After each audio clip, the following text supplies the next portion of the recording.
Dunia sedang berubah cepat. Amerika Serikat menabuh genderang perang dagang baru, bukan dengan Cina, tapi dengan India. Di sisi lain, Swedia menyerukan penghentian total kerjasama dagang Uni Eropa dengan Israel. Apa yang sebenarnya sedang terjadi? Inilah babak baru dari krisis global antara moralitas, ekonomi, dan geopolitik. Selamat datang di channel kami, dan inilah pembahasan lengkapnya. Presiden Donald Trump kembali menggetarkan dunia perdagangan. Kali ini, bukan Cina yang jadi sasaran, melainkan India, mitra dagang besar Amerika.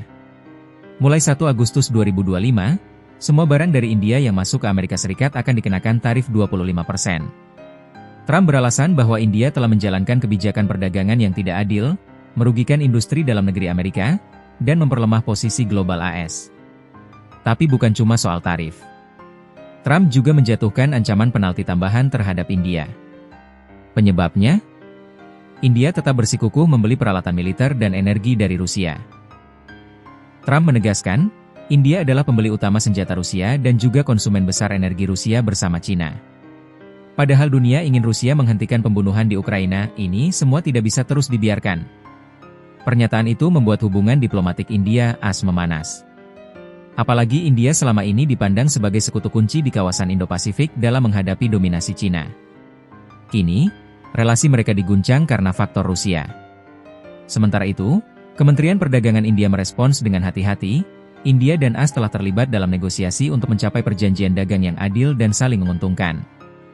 Kami masih berkomitmen pada tujuan tersebut. Tetapi pernyataan ini tidak menghapus ancaman nyata dari sanksi ekonomi. Jika Trump kembali terpilih dan menerapkan kebijakan ini secara penuh, dampaknya bisa menghancurkan industri ekspor India dari farmasi, tekstil, hingga teknologi informasi. Di sisi lain dunia, tekanan terhadap Israel semakin meningkat. Kali ini datang dari Swedia. Perdana Menteri Swedia, Ulf Kristersson, secara terbuka meminta Uni Eropa untuk menangguhkan kerjasama dagang dengan Israel. Kristersson menyatakan bahwa Israel telah gagal memenuhi kewajiban dasar dalam pemberian bantuan kemanusiaan untuk rakyat Gaza. Situasi di Gaza sangat memprihatinkan. Israel gagal mematuhi kesepakatan bantuan darurat. Kami menuntut Uni Eropa membekukan bagian perdagangan dari perjanjian asosiasi sesegera mungkin. Perjanjian asosiasi ini merupakan kerangka kerja dagang utama antara Uni Eropa dan Israel. Uni Eropa adalah mitra dagang terbesar Israel, menyumbang hampir sepertiga dari total perdagangan global Israel. Namun, tindakan Swedia bukan satu-satunya.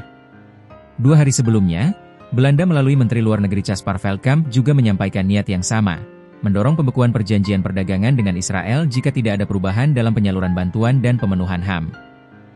Tekanan semakin besar setelah 3 negara besar lainnya Inggris, Prancis, dan Kanada mengumumkan akan mengakui negara Palestina secara resmi pada September mendatang. Langkah itu menjadi pukulan telak bagi pemerintahan Benyamin Netanyahu. Israel kini tak hanya dikritik dari sisi kemanusiaan, tetapi juga secara ekonomi dan diplomatik diisolasi oleh sekutu-sekutunya sendiri. Kondisi Gaza yang semakin memprihatinkan menjadi pemicu desakan ini. Sejak Oktober 2023, lebih dari 60.000 warga Palestina meninggal dunia, sementara kelaparan massal dan kehancuran infrastruktur membuat dunia tak bisa lagi tinggal diam. 2 peristiwa besar ini menunjukkan bahwa dunia sedang bergerak menuju polarisasi baru.